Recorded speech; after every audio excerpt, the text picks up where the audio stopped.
How you doing there? Welcome back to Babylon Talmud. Today we're studying Daf Mem Aleph, Daf 41 of Masechet Nedarim, friends. Today we discuss more like, getting sick kind of stuff, and then more like Nedarim kind of stuff. So let's jump in. We are in Daf Mem Amud Beis, 3 lines from the bottom. Omer Reb Ami, Omer Rav. Says Reb Ami, the name of Rav. Ma dichsiv. What does the pasuk mean? V'ata ben Adam asi lecha klei gola. Friend, make for yourself vessels of exile. Zoner v'kayir v'shatiach, that is a candle, a plate, and a rug. Mechoser kol, lacking everything. Amar bami, amar rav, v'lo ner v'lo shulchan, no candle and no table. Rav Chizda amar v'lo isha, Rav Chizda says without a wife. Rav Sheshes amar v'lo shamish, Rav Sheshes says without a attendant. Rav Nachman Omer, Blodeya. Rav Nachman says it means without any understanding. Tana b'lo melech v'lo revav. Bryce it says without salt and without grease. Amar Abaye, Naktina ne'noni ela b'deya. Says Abaye that poverty is with understanding. Interesting. What a fellow who doesn't have understanding is a poor fellow. Or what? Poverty is a state of mind. Okay. Poverty is via understanding in some way. Alright. Now, this next thing is like a somewhat famous-y kind of thing-ish. There was a niggin with this text when I was a younger fellow. Here we go. They say in Eretz Yisrael, if a fellow has this, if he has understanding, so he's got everything. But if he doesn't have this, if he doesn't have understanding, what does he have? He's got nothing, garnished. If he has this, then what is he lacking? Or if he has knowledge, he's not lacking anything. But if he doesn't have this, if he doesn't have understanding, so what does he have? Interesting. That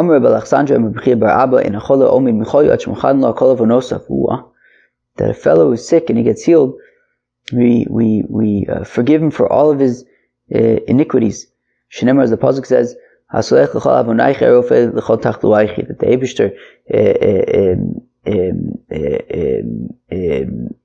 forgives for all of the iniquities, and he heals all of the unhealingnesses. Rav Amnuna Amar Choser Limei Alumav says Rav Amnuna goes back to the days of when he was a younger fellow, I think. Shneimar, as the pasuk says, Utafash B'sar Minor Yoshev Me Alumav. I don't know, a fellow gets sick, he goes back to being like a young fellow or something. Okay. Amar Rav Yosef Lomash D'Mishakeach Limudo. So Rav Yosef says that a fellow gets sick, he forgets his learning. Now, friends, this is very famous. Rav Yosef Rav Yosef got sick and he forgot all of his learning, right? We know this, right? Rav Yosef, at a certain point he got sick and he forgot everything. And Abaye would remind him of his learning. And we see in several places Rav Yosef says, look, I don't know, I'm not familiar with this Braise. And Abaye would say, no, actually you taught us this Braise, it's the following Braise. So, right, Rav Yosef forgot his learning when he got older, and Abaye would help him remember it. Rebbe learned 13 ways of the Mishnayos, right? So meaning, of course, up until Rebbe, the oral tradition, the Torah Sheba'al Peh, was that. It was oral. It was just passed down from teacher to student. It was not written. It was not allowed to be written. So Rebbe prior to, and then of course Rebbe wrote it down because it was starting to be forgotten, and because of Eislasos Lashem Feru Torasecho.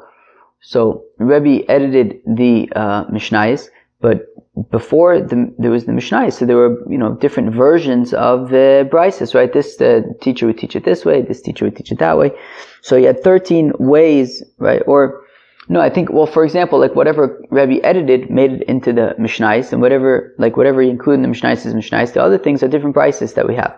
So Rebbe had sort of these 13, collections, let's say, of Torah Sheba'al Peh. Agmer Reb Chia Shiva Minon, and he taught Reb Chia 7 of them. The Sof Cholash Rebbe got sick and forgot his learning. Ahadar Reb Chia Kame Anu Shiva. So Reb Chia, because he memorized 7 of them, right? All of Torah Sheba'al Peh was memorized. So Rebbe had taught Reb Chia 7 of these 13 sort of, let's say, collections. So Reb Chia had known these 7, so he, taught them back to Rebbe. Fine, so Kame Anu Shiva Ape de Agmari Shisa Ozdu. But 6 got lost, right? There were 13 of them.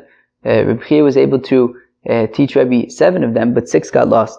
Havau Katsara, Havashmiele Lirebbe, Kedavagorslu. Now there was a certain launderer, and this launderer learned these other 6 collections when Rebbe had learned them. He was around Rebbe, and he picked them up from Rebbe. So he actually, there was a launderer who actually knew these remaining 6 orders. And I wonder if we learned in Masechet Ksubis that the day that Rebbe died, there was a certain launderer who would always be by Rebbe's house, and that day he wasn't there and he committed suicide. I wonder if it's that same launderer. Fine. So also Reb Chia v'gam Yason Kame Katzar. So Reb Chia went and learned those 6 orders from this launderer. And then Reb Chia taught them back from the launderer to Rebbe, right? So he went to the launderer and he learned them, and then he went back to Rebbe and he taught them back to Rebbe. Rebbe Karava Chazi Yasun Kame Rebbe Karava Chazi Le Rebbe Lahu Katzara. Whenever Rebbe would see that launderer, Omer Le Rebbe, so Rebbe would say to him, Ata Asisa Osi Veschia. You made me and Chia. Some say it was talking slightly different, that he would tell the launderer, you made Chia and Chia made me. Very, very, very, very interesting. The miracle that happens to a sick fellow is greater, even greater than the miracle that happened to Hanani, Mishael, and Azariah when they were saved from a fiery furnace. Because after all, by Hanani, Mishael, and Azariah, they were saved from just a regular fire. Anybody could blow out a regular fire. But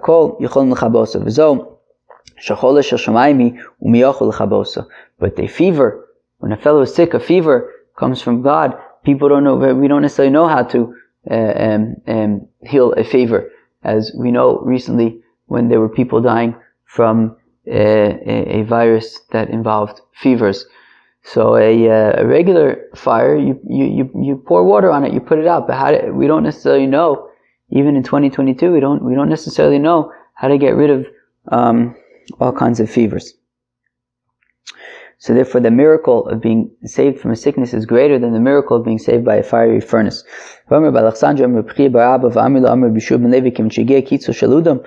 fellow's end has arrived, anybody can rule over him. Okay, once it's been determined this dude is done, he's ready to die. So you'd be surprised in what kind of peculiar ways people end up dying. But once his time is up, and it's free game, basically. Fair game. Shinema, as the pasuk says, Vayikol motzi yargeni, right? As Cain says, anybody who finds me will kill me. Kilu, I'm a goner. Anybody who finds me will kill me. Rav learns it out from the following pasuk, Mishpatecha amdu ayom, k'hakol avadecha, that when your judgment is today, then anyone is your servant. Kilu, once a fellow's time is up, there's all sorts of ways that he can go. Rabbi Barshila Amule, they said to Rabbi Barshila, for example, Shriv Gavar Gavur, a certain tall fellow died. Havarochiv Girdona Zutra, he was riding a small mule, Mata Titura, and he got to a bridge. Istavit, and the mule went crazy, Shadeh, and threw him off the bridge, because Shochav, and he died. Kariel Navshe, To which Rabbi Bar Shila says, you see this? That's pretty random.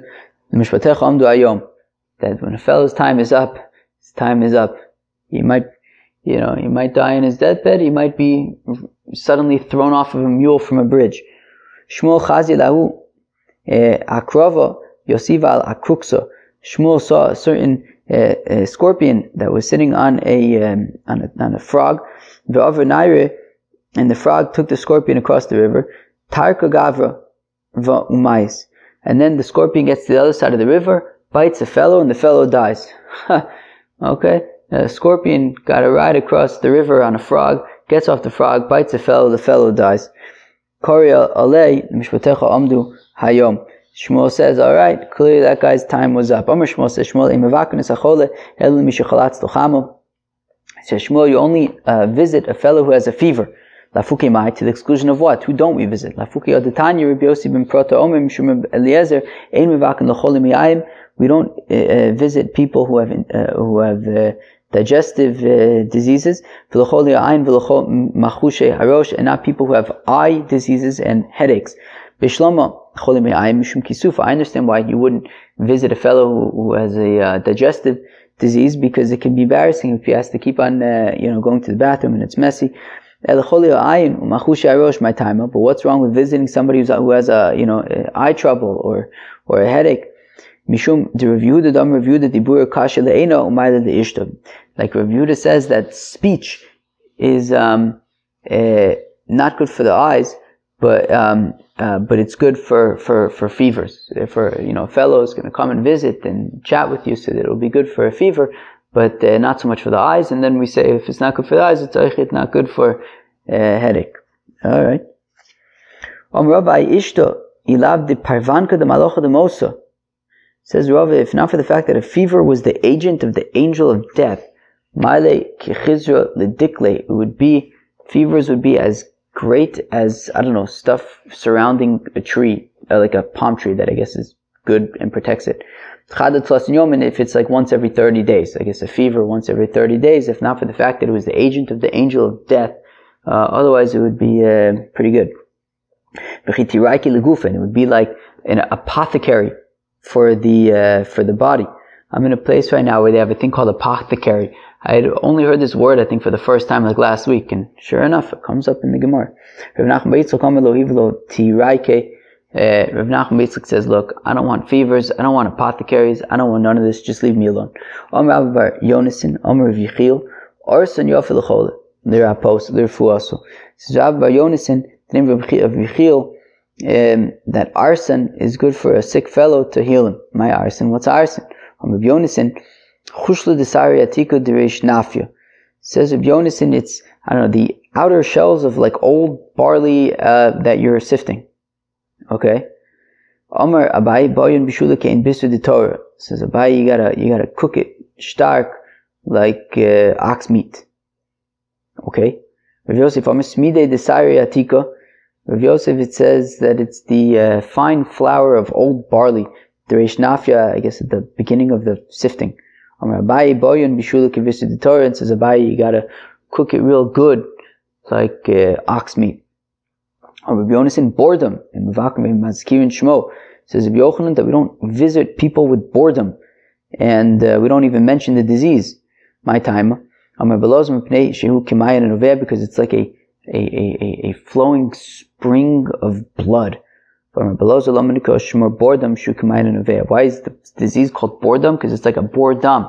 It's like a well full of blood, like a spring full of blood, and it's flowing. Okidoki. So we had said in the Mishnah that he could heal him a refuas nefesh, but not a refuas mammon. The question of who's healing who, what's a refuas nefesh, what's a refuas mammon. So echi katani, ile with the refuas nefesh bichinam refuas mammon b'sachar. So if we're saying that it's talking about where Shimon is a doctor, Ruvain's not allowed to get any benefit from Shimon. Now Shimon is not allowed to get any benefit from Ruvain. And Shimon is not allowed to get any benefit from Ruvain, and Shimon is a doctor. So now if Ruvain is going to come to Shimon, and Shimon is going to heal him, but of course he has a fee, and he's going to charge Reuven for it, and Reuven's going to pay Shimon. Shimon's going to make money off of it. He's going to be benefiting, right? So where am I? So if we're saying that Shimon is a doctor, and Shimon's not allowed to get benefit from Reuven, and we're saying, okay, so Shimon can nonetheless heal Reuven as long as he doesn't charge him for it. Refuas Mammon b'sachar, and Refuas Mammon's means charging him for it, and we're saying he can heal Reuven for free, but he can't charge him for it, because if he charges him for it, he'll be benefiting from Reuven. So then don't talk about Refuas Nefesh and Refuas Mammon. Just say Shimon can treat Reuven for free, but he can't charge him because then he'll be benefiting from Reuven. Refuas Nefesh Gufo Refuas Mammon Behemto. Now rather, it's punkt fakert. Shimon is the patient, not the doctor. And we're saying that Reuven is the doctor, and Reuven, right, Refuas Nefesh, Reuven can heal Shimon as a doctor, and Shimon is sick, Reuven can heal him, but Refuas Mammon Behemto, but he can't heal his animal. If Shimon's animal is sick, Reuven cannot heal Shimon's animal. Amar Zutra Batuvia, Amar Rav, Aval Omelo Samploni Yofelo, Samploni Rala. But even though Reuven cannot heal Shimon's animal, he could say, look, Shimon, this lemaisa would be good for the animal, this would be bad for the animal. So while he can't directly heal the animal, he can give advice to Shimon nonetheless. Now we get to new Mishnah Vrochitz Imo Bambati Gedola Valo B'Ktana. So if you have people that aren't able to get benefit from each other, so then they can, or even if Shimon, let's say Reuven can't get benefit from Shimon, so Rochitzimo Bambati Gedola, they could go in the same large bath where nobody's going to be sort of, interacting with anybody else in any kind of way. Havalo B'Ktana, but a smaller bath where sort of, what exactly is the concern? It says the Ran in Amayim Olin Alzeh B'Shvil Chaveiro. Okay, the water doesn't go on this person for the other person. I don't know what that means. But somehow if they're like close to each other, I guess, the water is going to be interacting with both of them. They're going to be affecting one another in some way. So we're saying that if it's a larger bath, so Beseder, everyone's got their own space and they're not affecting each other. But a smaller bath, Memela, they're going to be affecting one another in the bath. Yashinimo B'mita, and they could sleep together in the same bed.